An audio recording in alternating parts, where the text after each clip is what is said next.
Hey everybody, thanks for tuning in. My name's Quin and I'm here with Angel Garcia.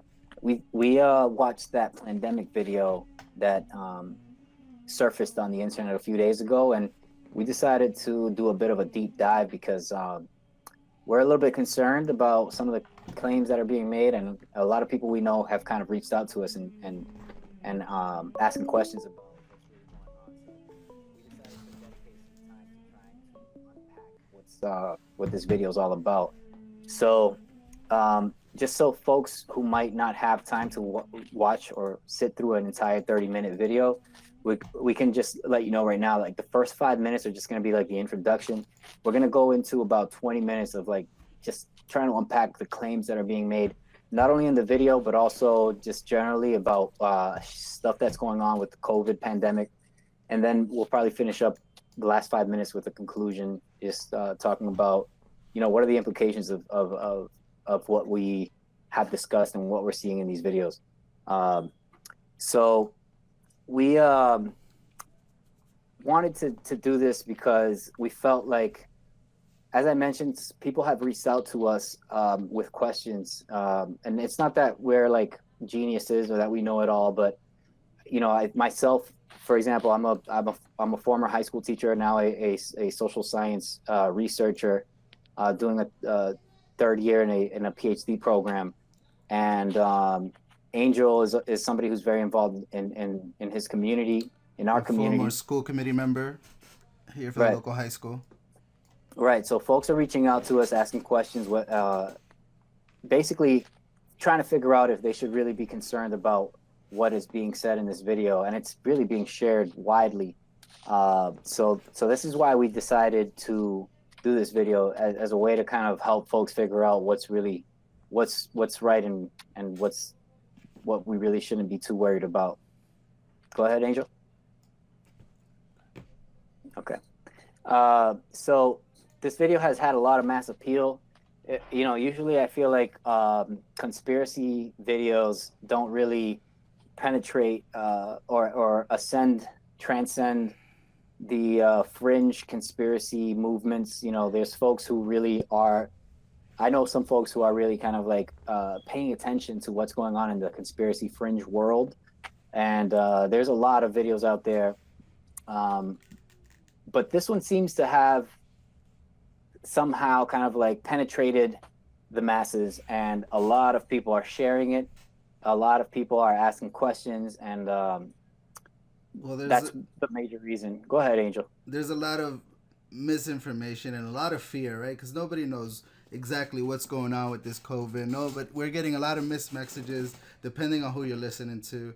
Some are telling you that this is very serious. Some are telling you it's nothing to worry about. So when you see something that is well produced, it looks like the facts they're presenting are credible. It has good production. It leads to a lot of people believing it, and people that usually don't entertain conspiracies might be willing to listen. Absolutely, absolutely.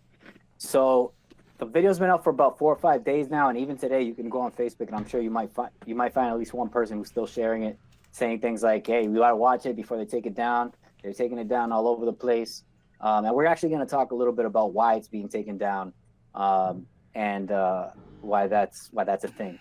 So, real quick, I just wanted to shout out everybody who sent me information. So a few days ago, this is how this kind of like the catalyst for this video was a post I made a few days ago on Facebook saying that I had a few days off from work, and I wanted to maybe use some of my free time to do some deep dive work, trying to figure out whether these things are true. I'll be totally honest with you. I watched the video and it kind of spooked me out. So I made this post, and Angel saw my post and he offered to help out with this, and so I'm really grateful. Yeah, I Angel, was you're the man I for was this. getting requests about it too, or questions about it too. So I figured we might as well just help each other and figure it out. Right. Cool. So um, we got all kinds of people sharing this video with us, asking questions, like people who are fellow educators, people who are some former students of mine, people who are creatives, artists, like people from all walks of life, it seems, were sharing this video with me, asking like, what's going on here. And so this is like our major justification for wanting to do this video. I hope folks don't think that we're trying to be like know-it-alls or anything like that. We're really just trying to help folks because we had some extra time to dig around and find some information and put this out there. We're just concerned members of the community trying to get some clarity. Right. So I was also able to talk to a doctor, a physician who has worked in ICU and who is treating COVID-19 patients, who has unfortunately had several fatalities due to COVID-19, and we'll be sharing some of the details from that conversation as well. So last thing I wanted to say, wanted to go in a little bit of a disclaimer section before we jump in. First of all, I just want to make sure folks know that we are aware of the historical trauma that exists with regard to science and unethical research being done on especially marginalized communities. We're aware of, the Tuskegee syphilis experiment, the horrible experiments that were done to Puerto Ricans. And so we're not coming from a place of like, we can't believe that this might be possible, Right. We know that really, really messed up things have happened in the past. And so we're trying to come at this with a balanced perspective. So I hope folks can keep that in mind as we move forward. We also understand that the corporate media is what it is. Most news organizations are owned by a small number of corporations, and if they all decide to be in cahoots with each other and decide that they all want to say the same things and report the same news, then they can definitely do that. And we are aware of that. So yes, there is, when we watch the news, I agree that we need to watch it take it with a grain of salt and be critical as much as we can. But there's a difference between being critical and falling into believing really, really elaborate, evil conspiracies that are happening, that everyone is involved with who has power, and that we're all kind of like about to be victims of some conspiracy that they're all involved with. There's a big difference between acknowledging what the reality is and assuming that these things are happening when there's no evidence to back those claims. To back it up. Yes, thank you. So my positionality, I'm a Latino from Lawrence, Massachusetts. So is Angel Garcia. It's an immigrant community. We grew up poor, but we're trying our best to make it in this world, I guess you could say. Background as an educator, now a researcher, and I just want to make sure folks know I'm not a medical researcher. I'm a social science researcher. There's a difference, but there's also, in terms of like research ethics that we have to abide by. We do have to follow the same laws. And so when I, for example, apply for an approval of a research project that I want to do, I have to go through a very similar approval process that a medical researcher would have to go through. So I do understand some of the stuff that is being discussed in the video with regard to property rights on data collection, intellectual rights, on data. And we'll go into a little bit about that. We're not here to ridicule anybody. We understand that folks are concerned. We understand that folks have fear. We understand that, again, there has been a history of abuse with biomedical science. And so we understand that folks how easy it is to believe some of the stuff that's being said. And but at the same time, we're not here to argue. Like, if this is for people who are curious and maybe concerned a little bit and want to have a better picture of what they should believe is actually happening. This isn't for people who have already made up their mind and want to come here and just like get into the comment section and get into debates. This isn't, it's about having an open mind and looking at all perspectives. We're not going to get into the vaccination debate. that's too much. It's like we could have a whole other video that's 3 hours long about all that, and it's just too much to cover Yeah, we could in a be here small all video night that we're talking about vaccines. right. It's related, but we can have this video without having to go into all of that. Maybe at a future date we can cover that.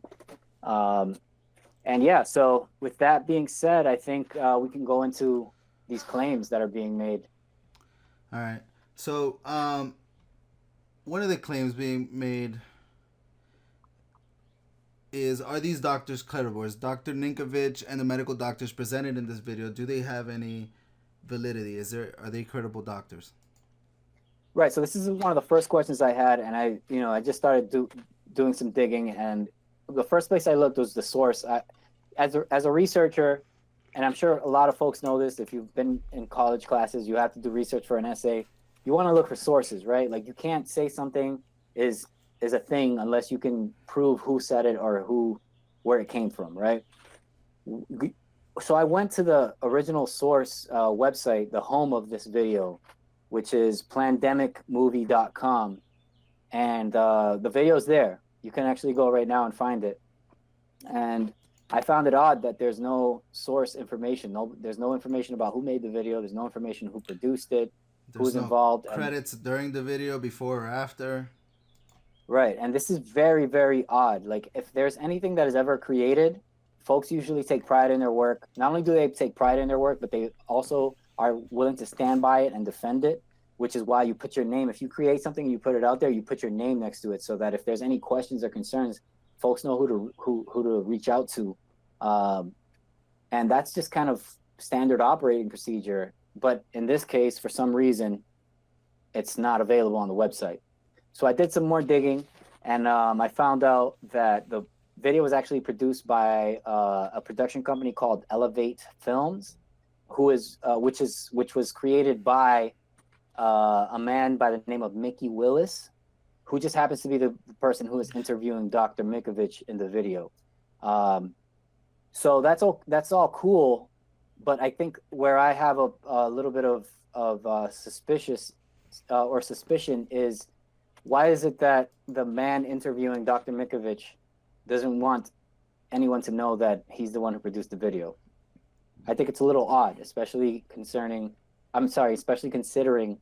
how whenever anyone creates something, you usually have a name to go with whoever created it. And these are just questions. Again, I'm just posing questions that folks should consider as they're engaging with this video.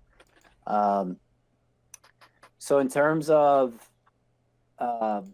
looking at evidence, I was able to find a lot of publications. There's a lot of publications dating back to maybe 10 years ago, covering Dr. Ninkovich's reputation and some of the allegations that she makes in the viral video. You can read all about it, and there are some really glaring kind of omissions that she decides to make. There's really basic evidence. Or go ahead, Angel. Like when she says that she was arrested with no warrants. Right. You could easily Google multiple publications. You can find the court records, the California Department of Justice records that actually show what she was being charged for. And we're going to share these links with you, so at the bottom in the description, so that you can check it out for yourself, because obviously we can't go into every detail. But that right there is like, if you're trying to, try to put yourself in the shoes of somebody who's trying to tell a story of victimization the same way she is. They did this, they did that, they did this, they did that. Those are a lot of claims, but at the same, but you're not going to provide evidence. Like if you say that you were put in jail, but you were never charged with anything, that's unheard of. So if you're going to say that, it's beholden to you. It behooves you to provide the evidence, because that is a very serious claim. I was locked up and nobody ever charged me with anything. That's a huge problem, right? So if I say that, I know that it's like, here's the proof, some kind of evidence, but they just kind of gloss right over that as if it's not a thing. And so these are the things that folks, as you're engaging with this video, you should really be thinking about. one of the best, I think one of the strongest articles I was able to find was from Science Magazine. Now, disclaimer: this is the same. I believe, I'm not sure. I believe that the organization that owns this news organization is the same. Is the same organization that owned the publication that she was trying to publish. The publication that she says was redacted from the press because, but she says it was redacted because Dr. Fauci wanted to hold it up so that he and his colleagues could get their produce own papers their out. own. Right.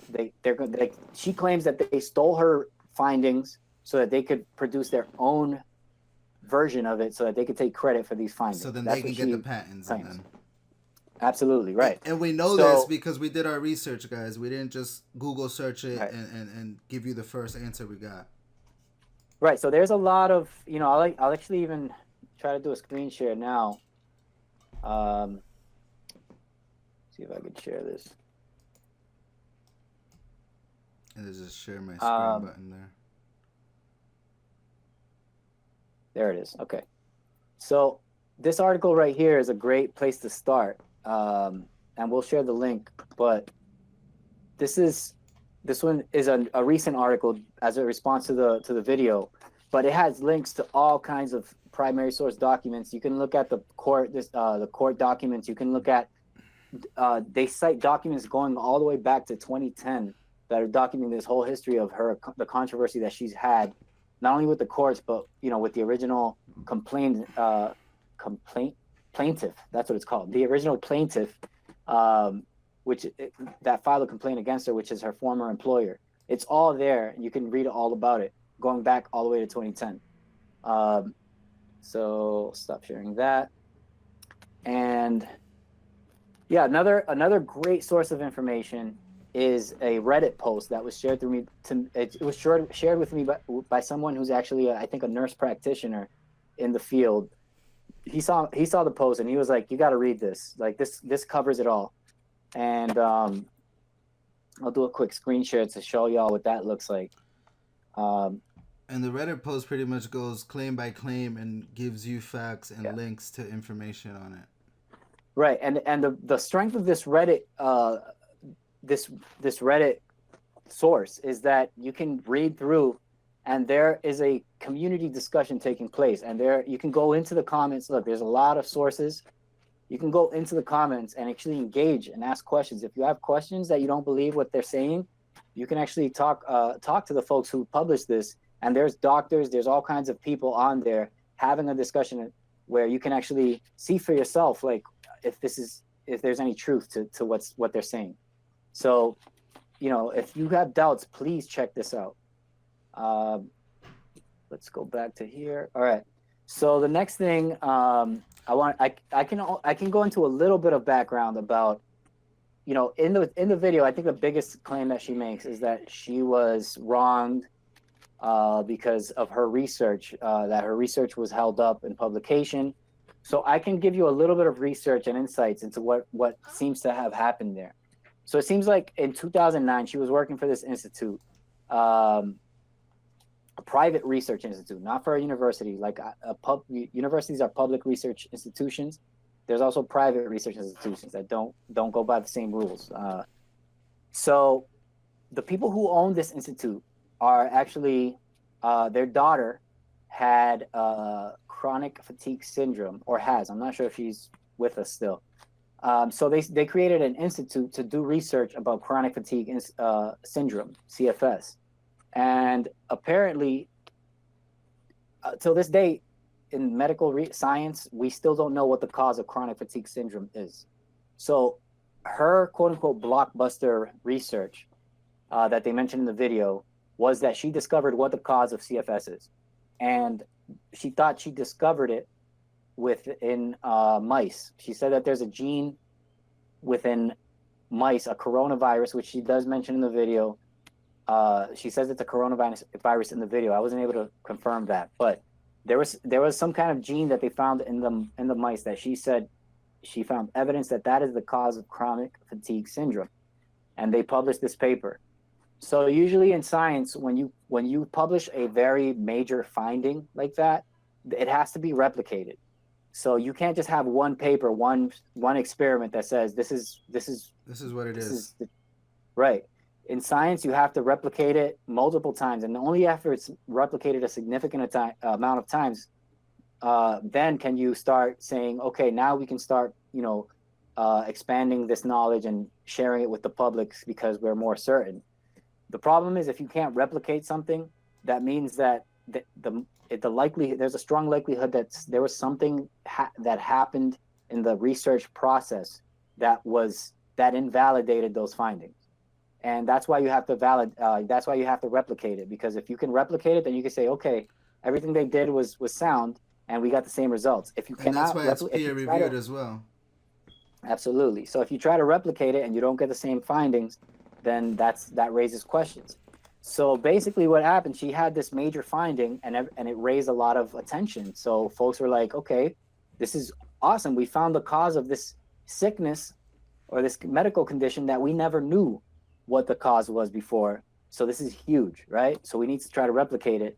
And apparently, there was all kinds of replication efforts, including her own. She got according to this publication, she got a $2.3 million grant to replicate the study, a combination of private grants and public grants from the federal government to try to replicate the study on a national sample of subjects. And at the end of the day, they were not able to replicate it. And she admits herself. So this study I'm reading right here had 300 samples, 300 people participated in the study, and they were not able to find any trace of that gene that she said causes chronic fatigue syndrome in any of these people that participated in the study. So she admitted herself, quote, "There's no evidence of XMRV in a human pathogen," which means that she concluded herself in a press conference that the study was not valid because they tested it. So after this happened, there was a huge falling out at that institute, at that research institute, because again, remember, the people who hired her are philanthropists. They have money. In Nevada, they have their own research institute. They hired her to try to figure out how to help people like their daughter. Then they come to find out she's publishing findings that are not replicable, and therefore they're like, "We're gonna replace you." Whatever. That's their own private business. They can do that if they want to. Apparently, had a huge falling out, and she took some of the data that she collected in her research, and she took it with her when she was dismissed or terminated. Now, you might be asking, in the video, she says that she never had anything, that she never had any of that property. I found several sources saying that her lawyer admitted that she had surrendered the notebooks that were in question when she was working in Nevada. She left, she got fired, she went to California. I guess that might be where she's based. She was arrested in California because of a warrant that was filed for her in Nevada. The reason they were able to file this warrant was because a research assistant that was working with her testified that she had those notebooks, that data. And maybe it's true that she collected that data, but the fact is that when you're doing research at an institution, you have to look at the terms and conditions of that research contract and that proposal. There's research, for example, that I've worked on that it needs to be, like, I can't take it out of the university. So if I want to do some analysis on that data, I have to go to the university and work on that computer and do the analysis there. I can't like download it onto my computer or in a flash drive or email it to myself and work on it from home. It's a pain in the ass, but it's against the rules. It's against the laws that they set up. So what she did was she took data that was owned by that private research institute, and she took it home with her. It's probably data that she collected herself, so she probably felt ownership to it. But at the end of the day, if they had an agreement that data, because she was being paid by them to collect that data, that data belonged to that institution, then that data doesn't really belong to her, unfortunately. And those were the charges that were filed against her. And we can link an article in the San Diego Times that actually shows that actually discusses In this detail. whole controversy where she turned herself in and she actually surrendered the documents that she was accused of holding, and then she spent like 5 days in jail because of that. But that's that's what happens in like these are the rules of the research game. But she's according to what she's saying, like she left a lot of this stuff out in that video, and so we have to be careful with how we're believing what she says. And her next claim was that the doctors were being incentivized to list deaths that might have not been related to COVID as COVID. Yeah, so this is something that I actually got to speak to a doctor about, and this is not something that it just didn't align with what they said was the reality on the ground, unfortunately. I don't know what's going on in other places across the country, but in the greater Lawrence area, including Haverhill, the doctors don't have any idea what she's talking about. So I spoke to one physician who obviously has her own network of physicians that she works with, and she confided in me that her colleagues are not doing that. So basically, what she mentioned was that if COVID is the catalyst for the cause of death, they have to say whatever it is that caused the death, they have to put that on the death certificate. But that the death certificate also has multiple lines where you can list the different conditions that also contributed to the death. But the catalyst is what they have to name as the cause of death. So she mentioned that if someone has high blood pressure, but they were fine, relatively speaking, and then they contracted COVID, and then all of a sudden their body went into their organs started shutting down. What caused their organs to shut down was COVID. It wasn't the high blood pressure. But the fact that they had high blood pressure means that they succumbed easier to the virus. And I think folks know this. Like, this has been out in the news. So yeah, that's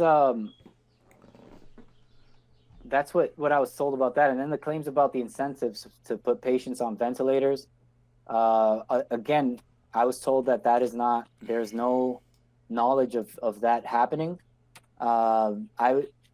She mentioned to me that it's against the law for doctors to be saying that patients have sicknesses or diagnoses that they don't really have. Doctors can lose their license for doing such a thing. She has heard of no hospitals receiving incentives. She mentioned that even pharmaceutical companies used to be able to come into hospitals to do presentations on new medicines and new treatments, and that's not even allowed anymore. Private doctors can receive those kinds of visits, but it's been banned completely from hospitals, at least in Massachusetts.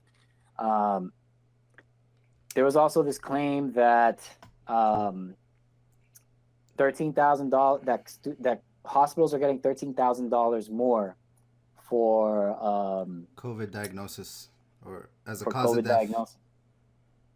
Right. So basically, what I was able to get from that is when I asked that question, I was told that when it comes to Medicare, and this actually was mentioned in the viral video in Plandemic, Medicare costs. So if you have a Medicare patient that comes into the hospital and they end up having COVID, the Medicare ends up paying $13,000 more to the hospital. Why? Because if you have a patient with COVID, you end up having to treat that patient because they, the symptoms are much more serious usually when you have the virus. So the cost for treating that patient increase if there's COVID. So that's why if it's a Medicare patient, Medicare automatically gives the hospital $13,000 if it's a COVID case. Now, here's the unofficial background explanation to what might be happening. Instead of it being kind of like this, malicious thing where the government wants doctors to overinflate the number of cases. What I was told is that the billing office at a hospital, their job is to make sure that the money keeps there's an influx of money coming into the hospital so that they can pay the bills and all the other things, right? So when a patient gets admitted into a hospital, they immediately have to file paperwork with Medicare if it's a Medicare patient, so that they can receive funding from the state or from the federal government so that they can treat that patient.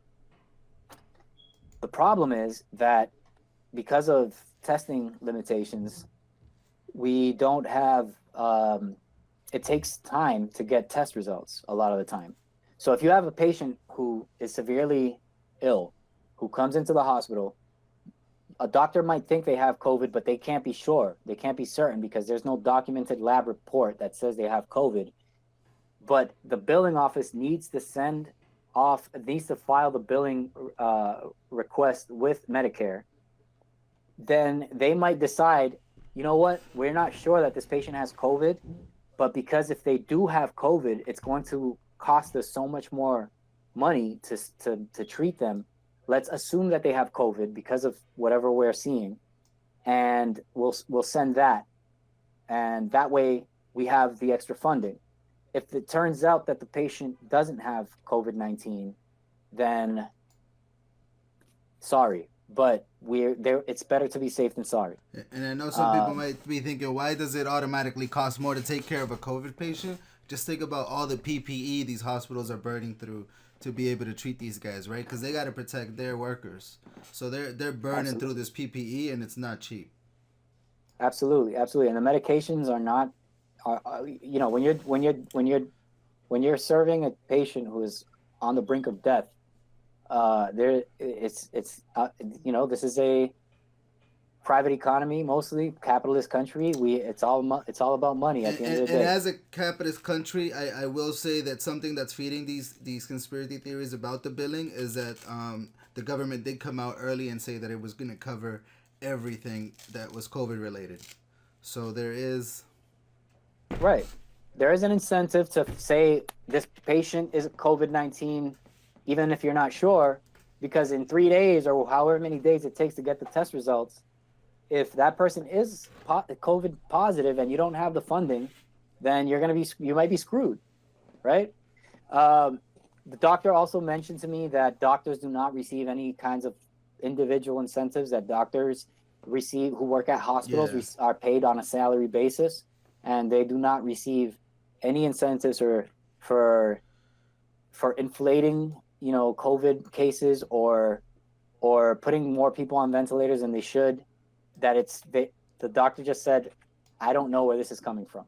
And I know that in the video there are other doctors saying that this is what's happening, but the assumption that was shared with me was that it's possible that these doctors have ulterior motives, and that's possible. I did read in the Reddit post, as a matter of fact, that one of the doctors that was presented in the video has been barred from the has been disbarred, delicensed. I don't know what you call it, but this disbarred. doctor no longer even disbarred from the medical association. Like, this person cannot even practice medicine anymore, and this is the person who they have talking to folks in this video. Like, they're trying to make you sick, you know. So again, it's a lot about credibility. Another key point that they're trying to make, another claim, is about the hydroxychloroquine. Hydroxychloroquine, which Donald Trump has talked about. In the video, they claim that Donald Trump has all of a sudden stopped talking about hydroxychloroquine because they know that it's effective and they don't want people to be cured, because then they won't need the vaccine. So in the video, they claim that hydroxychloroquine has now been banned and that doctors can't use it. So again, I spoke to a doctor, and this doctor told me that they're actually using hydroxychloroquine today in places like Lawrence General Hospital. They are using it to treat patients in ICU. So this claim that the CDC has banned hydroxychloroquine, I just spoke to an actual doctor, and they told me it's not true. Her patients are being treated with it. But those again, that need it, right? Because it is causing some heart issues for other patients. Yes, thank you for mentioning that. She was very clear, like she wanted to emphasize that this is something that is used only as a last resort. And in fact, the CDC and the FDA had actually restricted the use of hydroxychloroquine before this pandemic happened, but they have lifted those restrictions because they understand that it can be effective. However, the reason it was restricted was because it's so dangerous. It has very severe side effects. You mentioned that it can cause cardiac arrhythmia. Yep. I'm AFib, so Gave me a I lot know of, a little bit about it. Having a regular heartbeat. So okay. So cardiac arrhythmia is caused by can be caused by hydroxychloroquine. So she's emphasizing that while it's available, like the reason that there's concern about it is that it's not a safe drug to be using. This is something you only want to use as a last resort, and a lot of doctors fear using it, but really don't know where she really doesn't know where this claim that they're not allowed to use it is coming from. Um, yeah, so the next thing I think we talked about was this corporate media exaggerating or spreading fear. So one thing that I was told by the doctor was that if the media was really trying to spread fear, then they would actually be reporting inflated numbers or exaggerated numbers, not exaggerated, higher estimates of coronavirus cases. As it stands right now, however many cases that they're saying we have is most professionals and experts believe is not really true. Why? Because I'm sure you know, we've heard over and over again that testing is limited. We don't have enough tests. We still don't have enough tests. So whatever number where is being reported in the news of how many tests are, how many positive confirmed COVID cases there are, that's actually an underestimate of the reality.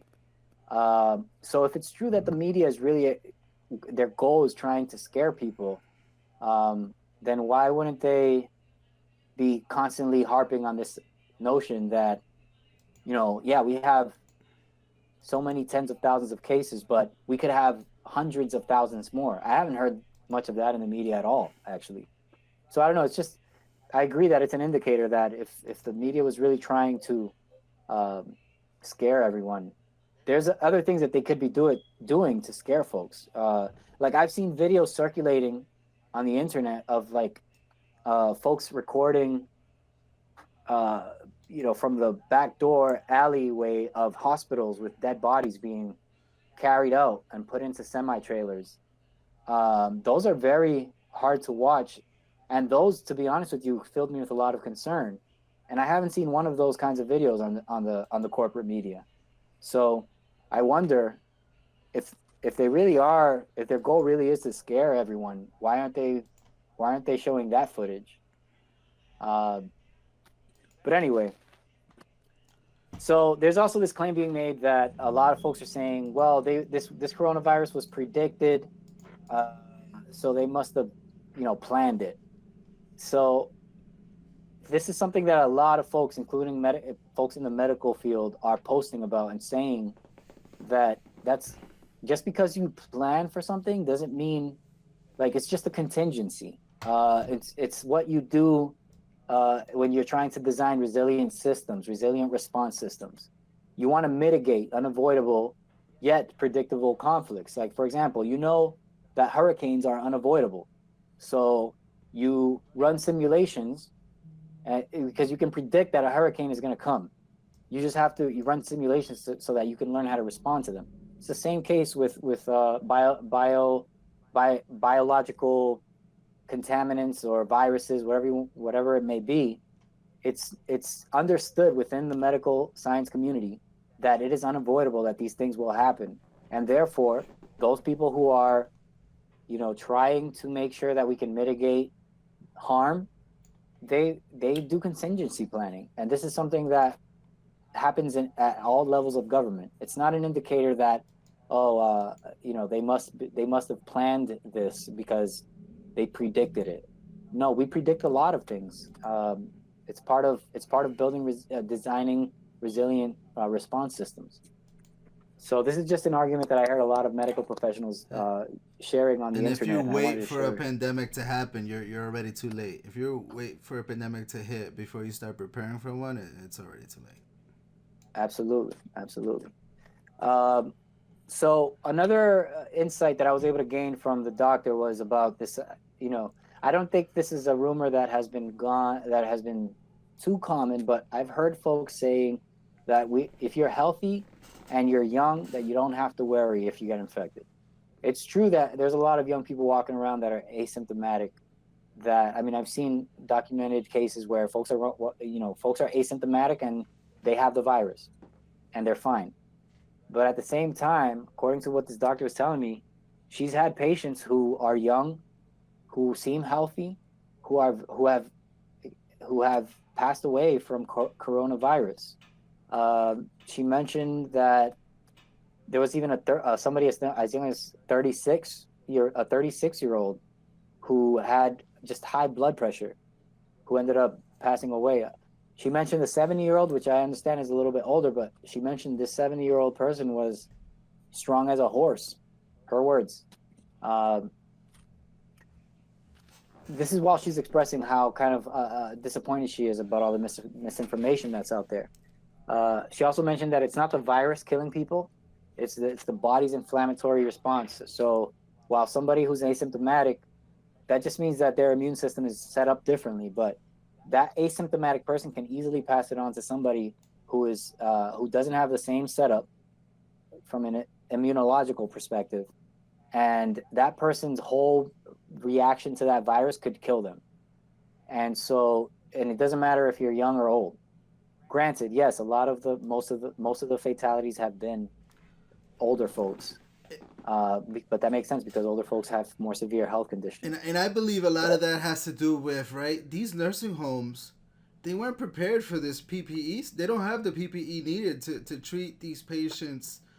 So they're going around treating the COVID patients and then going around treating the other patients, and the nurse might be asymptomatic and she's giving it to these elderly patients in the nursing home without knowing that she has anything, right? Because you're 14 right, days asymptomatic, and these older folks already have high blood pressure. You know that they're older, so their immune systems are going to be weaker, and think about it. The hospitals are having trouble getting PPE. Can you imagine a nursing home that never had to plan for something like this before? You know.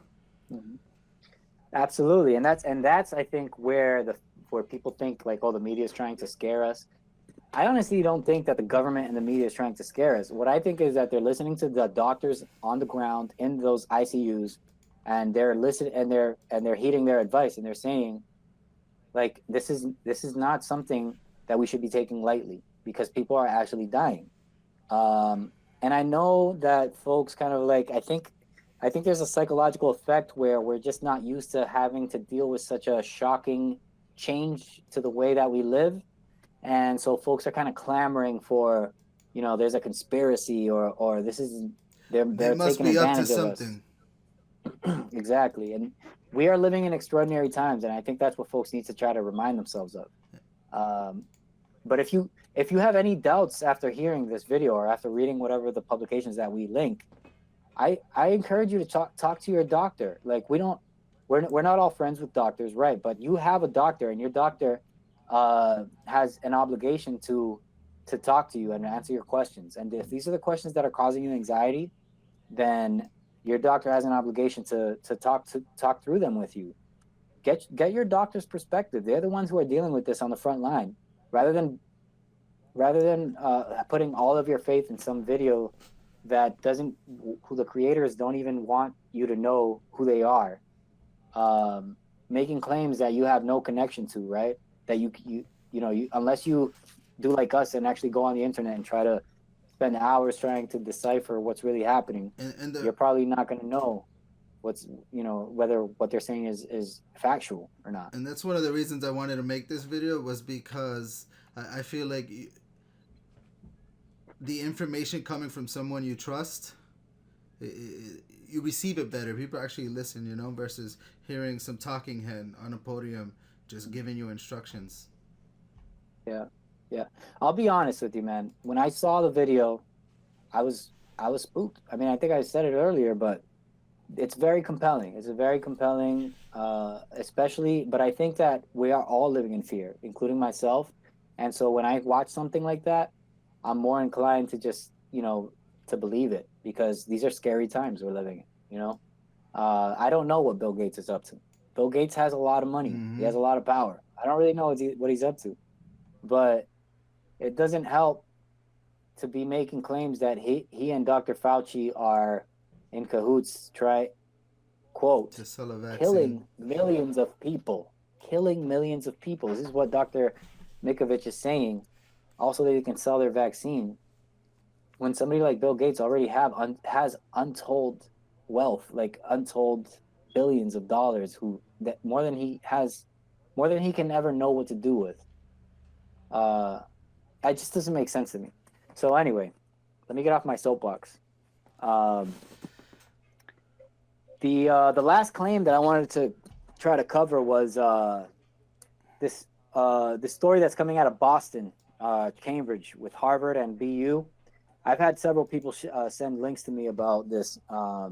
Basically, like see, something's going on, and I looked into it as well. You can look into it as if you want, but what I found was there's a Reuters article that I looked at, um, and they're saying they're citing Justice Department documents as well, and you can also click the links and see them for yourself. What the actual charges are. The charges, there's a lot of rumors that this Dr. Charles Lieber from Harvard, chemistry chair, is was the one who manufactured the coronavirus. Apparently, this thing has been shared everywhere, and folks are believing it.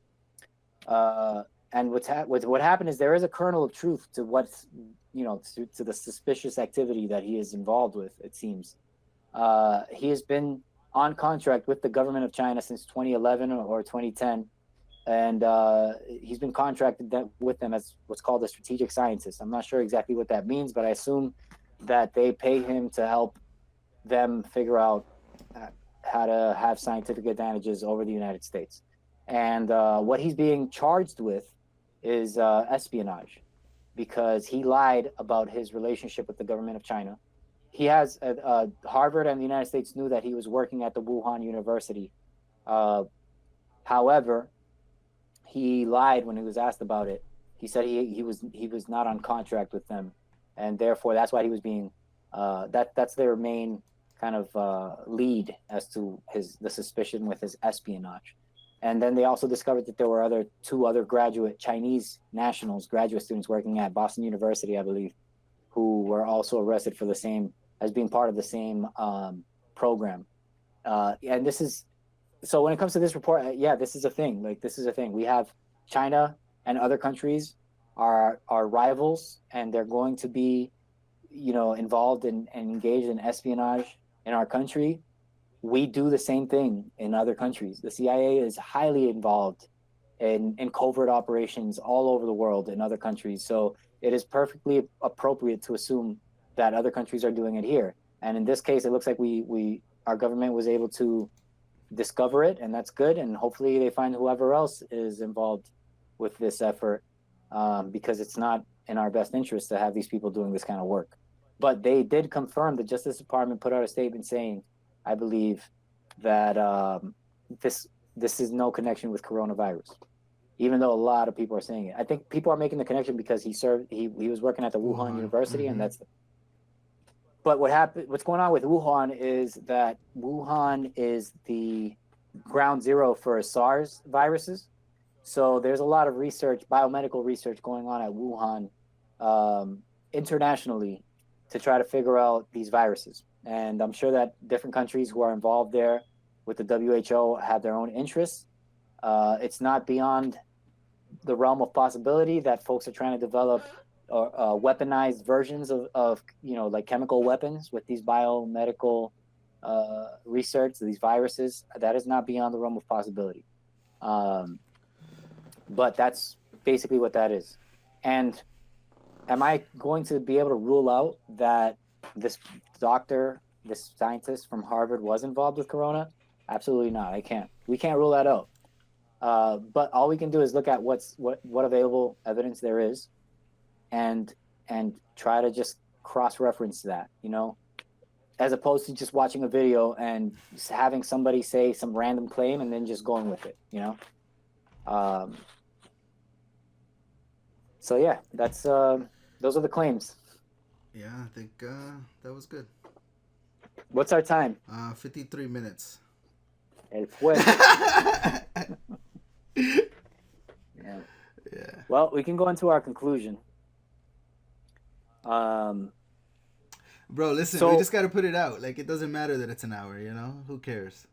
It's out there. If they want to watch it, they watch it. If they don't, they don't. Word. So to conclude, I just wanted to add that YouTube, a lot of people are using the fact that YouTube and Facebook and other platforms are taking this video down. Yes, they are. Because the video is sharing information that is unvalidated, unverified, and might be false. And there's a high probability that it is false based on everything that we just talked about. And when you're spreading information, when you're putting information out there that can potentially cause harm, that violates these platforms. Think about it this way: if you owned YouTube and there was this video on there spreading false information on your platform, that's making your platform look bad, right? So if I'm YouTube, I want to take that down. But absolutely, and we were talking a little bit earlier about the potential for lawsuits, right? If you allow something to be used on your platform, right? If you allow some kind of media to be spread on your platform, and then that can be linked to some kind of violent act, harmful act towards other humans or other institutions, whatever, property, whatever, then you can be held liable for that, right? Yes. I assume so. So these platforms, these companies are obviously going to try to protect themselves. And also, I think that they feel that they have an ethical responsibility to not be the conduit of misinformation. Mm-hmm. For example, like I could create a video tonight that says, "Hey, Donald Trump is trying to poison and kill all minorities in the United States," and I can put that up there, and if it gets enough attention, it'll probably be taken down by YouTube, because that is just yes, I have freedom of speech, but I'm providing no evidence, and that could potentially lead someone to behave in a way that could be violent or harmful to someone else. It's like the old, Supreme Court rule. You can't freedom of speech is in effect, but like the whole, you can't yell fire in a crowded theater. That you're not protected. That does not protect your freedom of speech. If you're in a crowded theater and you yell, "Hey, there's a fire," or "Hey, I have a bomb," and everybody starts trampling all over each other and people get harmed or injured or killed, you can be charged for and held responsible for that. And then you can say, "Well, I was using my freedom of speech." Well, guess what? Your freedom of speech is not going to be protected in such a circumstance, and the Supreme Court upholds that. So that's what's going on with these taking down of the videos. But I should also emphasize, it's not like this big conspiracy where they're taking it down from everywhere. If you want to watch it, you can go on the website. Again, we can link it, plandemicmovie.com. You can go on the website. Nobody's taking it down from the website. You can I'm pretty sure you can go on your Facebook right now and watch the movie on plandemicmovie.com, and post it on your wall. And I don't think Facebook would take it down.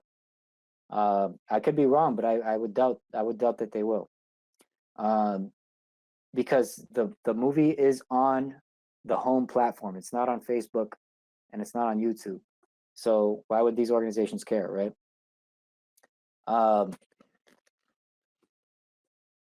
Right. So we what else?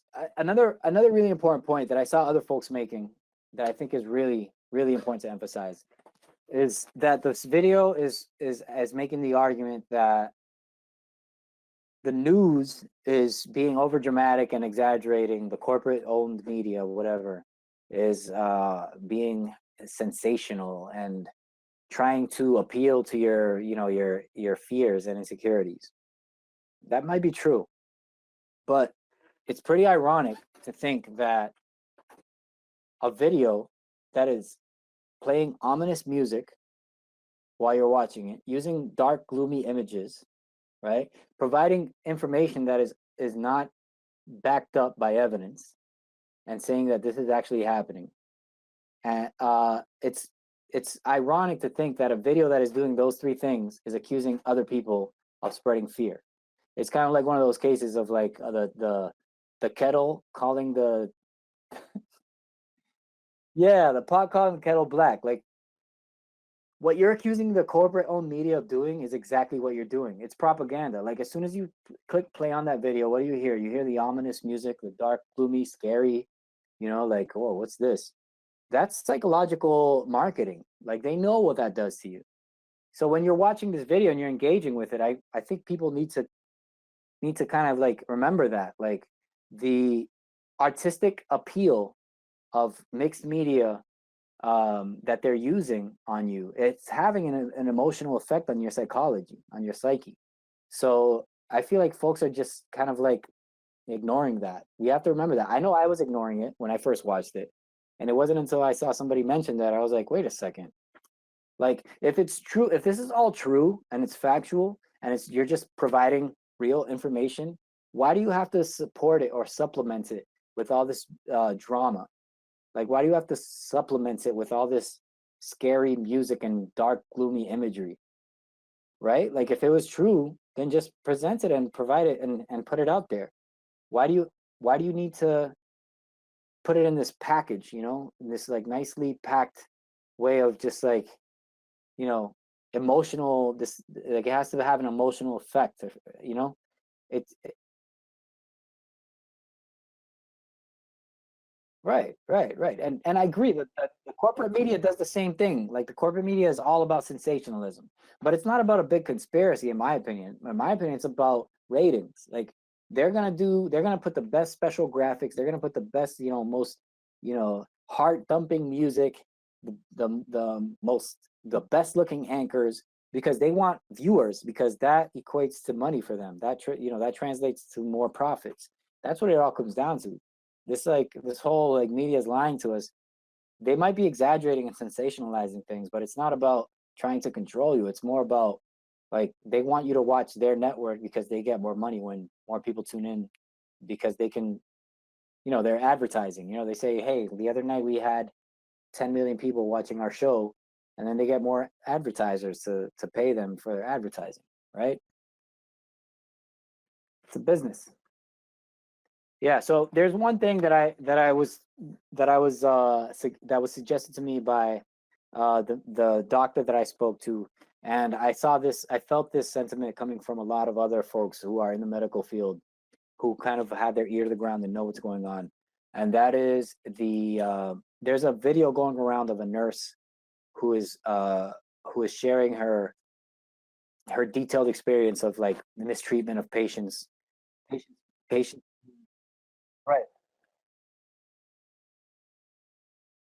Right. Right. And in this case, I think it's really important to, just based on what I've been told, to look at what she's saying.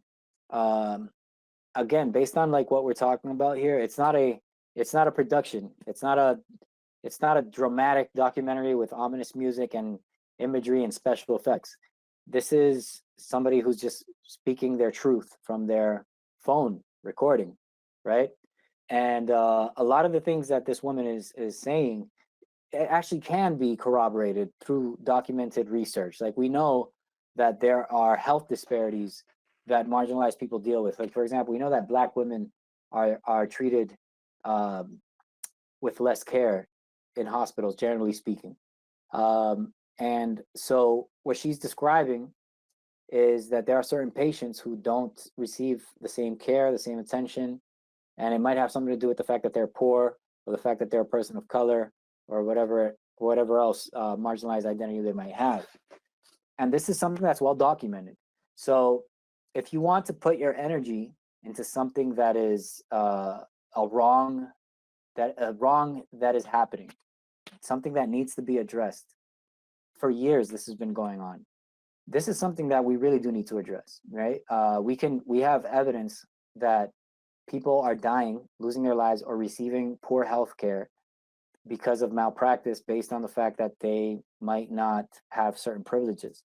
So if you feel like you need to put your energy into something, into a cause, like look at that, look in that direction, because that's something that we know is where we need to make changes. Um, and and the last thing I just wanted to say was, these medical experts are, this is something that I spoke to the doctor with, and also something that I realized from just looking at all these different posts on social media that are being authored by medical experts and practitioners in the field. These people are not in it for the money. Like, well, let me rephrase that. It's a nice, having a salary of a doctor is nice. Like, that's, it would be dishonest to gloss over that, right? So, but most doctors that you talk to will tell you that the reason that they went through all those years of medical school, and the reason that they do all this work and they risk their lives, they're exposing themselves every day to coronavirus, um, is not because they want to be millionaires or billionaires. It's because they want to serve humanity, and they take a lot of offense to someone going on the internet and saying like doctors are lying so that they can get more money, or doctors are killing people so that they can get more money. If you talk to somebody in the medical field and about that, they'll, in my experience, this has been my experience, they'll express to you very clearly how frustrated that makes them, because that's, like, a lot of these people feel a calling to be out there doing this work, and I just can't imagine how much of an insult it must be to be risking your life every day during this pandemic, during this crisis, during this state of emergency where more people have died so far than the Vietnam War in just a few months. And the Vietnam War was like 8 or 10 years. And the hospitals are inundated, and these people are busting their asses. And there's people out here talking about they're lying so they can make more money. They're, they're killing people. Again, malpractice happens.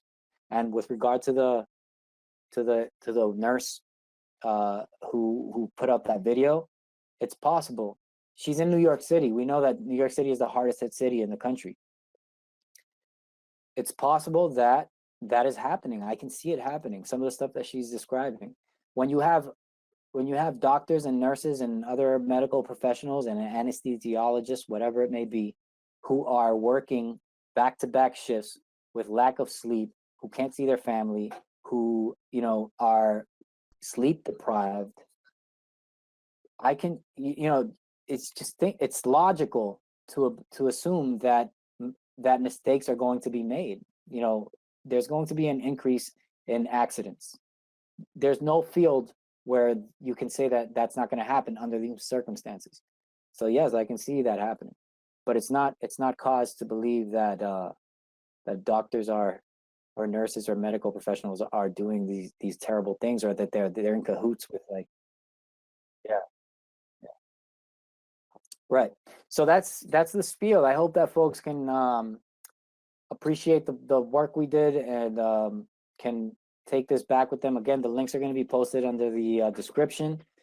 And I think the general message is, this is a tough time we're living in. Like, you have to be honest with yourself. This is a very difficult moment in our history, and the entire world is suffering.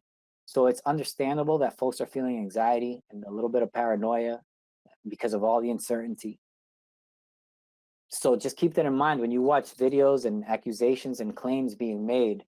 I think that there's something going on in the psyche where, because of all the trauma that's happening right now, you're just more likely to believe, uh,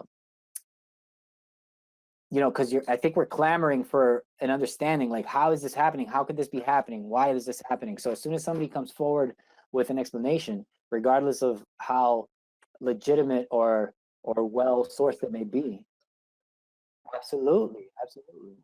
So I think So I think that's one of the reasons that, or maybe the major reason why this pandemic video has spread so much. I think it's a mixture of these factors where folks are just clamoring for an understanding of what's happening, and really there is no simple explanation to the suffering that's happening in the world right now.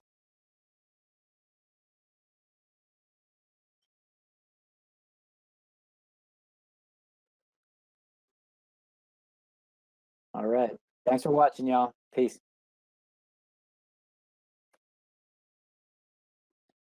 All right, man. I feel like I went on a bit off a rant there. What's the final